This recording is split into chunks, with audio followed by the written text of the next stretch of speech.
NIA Mothabari কাণ্ডে যে তদন্ত শুরু করেছে, সেই তদন্তে শুরুতেই এনআইএ কিন্তু টার্গেট করে নিয়েছিল বেশ কিছু প্রশ্ন।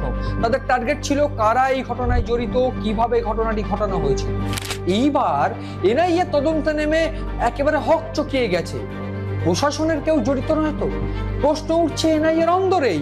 এবং তদন্তে নেমে এনআইএ বেশ কিছু তথ্য খুঁজে পেয়েছে যেখানে সিভিক ভলেন্টিয়ার যোগ রয়েছে। সেই সিভিক ভলেন্টিয়ার যোগে কি কি ঘটনা রয়েছে, ইতিমধ্যে এনআইএ সূত্র মারফত খবর যে একটা সিভিক ভলেন্টিয়ার তিনি টোটো করে সুজাপুর মোড়ে এসেছিলেন ঘটনার দিন সন্ধ্যাবেলায়। সেইখানে সভার দিন বা সেইখানে যে বিক্ষোভ হবে সেটা কি তারা জানতো?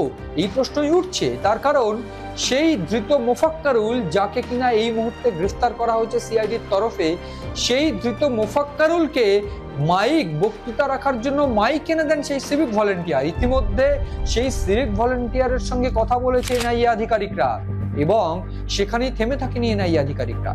সেইখান থেকে তারা পৌঁছে গিয়েছিল সিভিক ব্যারাকে, তাদের সঙ্গে কথা হয়েছে।